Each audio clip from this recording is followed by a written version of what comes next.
जो आकार और लगातार राजकीय बड़ी बात रही कि हम मेरा नाम मोहन सिंह प्रधान है और मैं छत्तीसगढ़ संस्कृति संवर्धन सेवा समिति का और कौन कौन है प्रदेश के अध्यक्ष हूँ।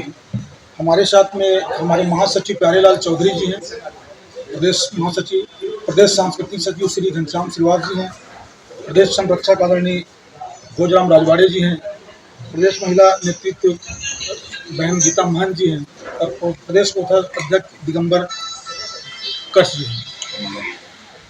आज ये प्रेस वार्ता किस लिए रखे गए? काहे के लिए रखे प्रेस वार्ता? प्रेस वार्ता इसलिए हम लोग रखे थे कि हमारी संस्था 21 वर्षों से काम करती है और एक बयान आया, उस बयान से हम लोग आहत हो गए। क्या बयान? पूरा क्लियर बताइए। हाँ, कि भाजपा के जिला अध्यक्ष माननीय राजीव सिंह जी हमारे भी बहुत बेहतर उनसे पहचान है, संबंध भी अच्छे हैं।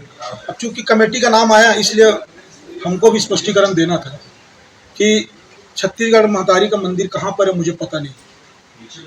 ये दुर्भाग्य है, ऐसा नहीं होना चाहिए। 21 वर्षों से 2018 में छत्तीसगढ़ महतारी मंदिर बनी, लगातार राष्ट्रीय स्तर के कार्यक्रम, बड़े बड़े कार्यक्रम होते आए और लगातार हम छत्तीसगढ़ की परंपराओं को, संस्कृति को सहेजने का, पर्यावरण संरक्षण को सहेजने का लगातार हम काम कर रहे हैं। या बयान देकर को क्या खुद को हंसी का पात्र पूरा तो बोल लेंगे, थोड़ा पूरा बोल तो लेंगे। और छत्तीसगढ़ के खेल कूदों का, व्यंजनों को हम राष्ट्रीय स्तर पर पहचान दिलाने के लगातार काम अपने साथियों के साथ कर रहे हैं और अब सबका और सभी छत्तीसगढ़ियों का सहयोग हमको मिलता रहा है। दूसरी बात यह है कि कोई भी जिम्मेदार व्यक्ति, चाहे संगठन का हो, पार्टी का हो, सामाजिक नेतृत्व हो, इतने बड़े संगठन के लिए अगर किसी भी तरह का वक्तव्य दें तो सोच समझ कर दें।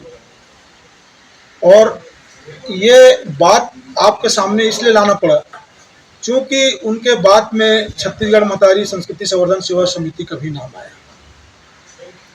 तो इसको तो समझना चाहिए कि ऐसे नेतृत्वकारी साथी जो कोरबा जिला में ही हैं, जिले का नेतृत्व कर रहे हैं, एक दल से हैं, अध्यक्ष हैं, और वो कहें कि हमको छत्तीसगढ़ महतारी मंदिर का जानकारी नहीं है, तो आप ये समझिए कि छत्तीसगढ़ की आत्मा से उनको कितना लगाव है। मेरा कहने का मतलब ये है। आपको क्या लग रहा है, ऐसा क्यों कहा उन्होंने? अब वो क्यों कहा इसको मैं नहीं जान सकता। दूसरी बात ये है कि जो बातें मीडिया के माध्यम से सामने आई, मीडिया के माध्यम से कि पुजारी को पैसा नहीं दिया गया, मंदिर छोड़ के चला गया, ये सब गलत बातें हैं और मंदिर 6 महीने से बंद है। अभी पिछले इसमें अगस्त में हमने हरेली का त्यौहार बड़े धूमधाम से बनाया और नीलम सवाल ले तो हरेली का 14 अगस्त में हम अगस्त 2024 में हरेली, भव्य हरेली का त्यौहार मनाया। उसके बाद पुजारी को कोई काम आने से उन्होंने कहा कि मेरे घर में काम है और उन्होंने चाबी सौंप दिया। उसी दिन हमारे साथी लोग जाकर भवानी मंदिर के जो मुख्य पुजारी हैं माता जी, उनको सौंप दिया और उन्होंने सहमति दी कि ठीक है, हम अपने पूजा पाठ के साथ आपके भी मंदिर की पूजा पाठ करेंगे और जुड़े भी थे। अब एक ऐसा आ गया बात कि ताला बंद था, तो ताला तो स्वाभाविक है, मंदिर को बंद रहेगा, खुला है, जानवर गाय गोरू वहाँ पर घुस जाते हैं, सुअर भी है, कुत्ता भी है, हमने खुद देखा है, खुद भगाया है, तो वो दृष्टिकोण माता का होगा, लेकिन पूजा पाठ होता है। दूसरी बात रही धूल डस्ट की। धूल डस्ट के बारे में तो मैं कह नहीं सकता।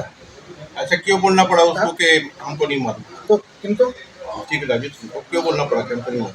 अब वो सवाल उन्हीं से पूछेगा, हो सकता है उनको जानकारी ना हो। नहीं, आपने बताया कि बड़े बड़े नेता भी आए थे, उन लोग भी आए थे, लेकिन वो भी क्यों ऐसा, काहे कारण, क्या कारण? अब उनको 21 साल से पता नहीं कोरबा में, कि मैं कैसे जानूंगा, उनको इसके संबंध में जानकारी नहीं। छत्तीसगढ़ महतारी सेवा संवर्धन समिति का उद्देश्य छत्तीसगढ़ की संस्कृति को आगे बढ़ाना है। ऐसा उस मंदिर में हरेली त्योहार बताया, तो क्या ये नहीं लगता कि जो छत्तीसगढ़ की अस्मिता 1 नवंबर को स्थापना दिवस मनाया गया, जो मूर्ति की परिकल्पना की, उसकी भी पूजा होनी चाहिए? स्वाभाविक है। देखो, इस पर मैं स्पष्ट इसलिए नहीं बोलना चाहता हूँ कि किस समय पर वीडियोग्राफी हुई। अगर उन्होंने सवेरे पूजा पाठ कर दिया हो और दोपहर में बंद कर दिया और आप दोपहर को गए होंगे, तो सवाल तो कैसे मैं उन पर आरोप लगाऊंगा। क्या कि सवेरे भी पूजा होता है, शाम में पूजा होता है, दोपहर में बंद रहता है। संगठन की ओर से क्यों पूजा नहीं की गई? संगठन की ओर से क्यों पूजा नहीं की गई? संगठन वहां पर हमेशा संगठन नहीं जा सकता सर। मंदिर के सम्मानीय लोगों ने सहमति दी कि हम पूजा पाठ करेंगे। उनकी सहमति के माध्यम से ही हमने 2-3 जो महीना हुआ है उसी पर छोड़ा है। और अगर वहाँ जो महिला थी उन्होंने ये आरोप लगाया कि जिस ट्रस्ट द्वारा ये बनवाया गया है उस ट्रस्ट में पूर्व राजस्व मंत्री की मां के नाम से उनके चुनाव हारने के बाद से ये स्थिति निर्मित हुई। इसमें कितनी सच्चाई लगती है? ये गलत है। इसलिए गलत है कि हमारे मांग पर देखिए 2010 में माननीय चंद्रशेखर साहू जी, माननीय ननकीराम कंवर जी, माननीय श्यामलाल चतुर्वेदी जी, कुलपति माननीय गौरहा साहब उस समय विधायक थे, माननीय जय सिंह जी, और आरपीएस त्यागी साहब कलेक्टर थे, सुंदरराज पी एसपी थे। बहुत बड़ा मंदिर कार्यक्रम जेआरसी में हुआ था और कार्यक्रम में उन्होंने ही कहा था कि मैं 21,000 आप सबको हर साल दूंगा करके लगातार देते आ रहे हैं। और वो विधायक रहे, प्रथम नागरिक भी रहे। तो उस दृष्टिकोण से हमने मांग की थी माननीय जय सिंह जी अग्रवाल से कि आप हमको मंदिर बनाकर दो, हम तैल चित्र को जगह जगह ले जाते हैं ताकि हम एक जगह। तो उन्होंने जेआरसी क्लब सीएसबी में घोषणा की कि मैं आपको मंदिर और सामुदायिक भवन एनटीपी से सामुदायिक भवन दिलवाऊंगा और मंदिर मैं स्वयं निर्माण करा के दिलाऊंगा इस पर। और उन्होंने कहा भी कि अगर मैं दे रहा हूं तो मैं ट्रस्ट के माध्यम से मैं भी दूंगा अपने बाप के नाम से शील्ड को, तो स्वर्गीय गुलाब सिंह के द्वारा दिया गया करूंगा। तो उन्होंने लिखा, सब लिखते हैं, तो उस पर हमने आरोप प्रत्यारोप लगाया नहीं। और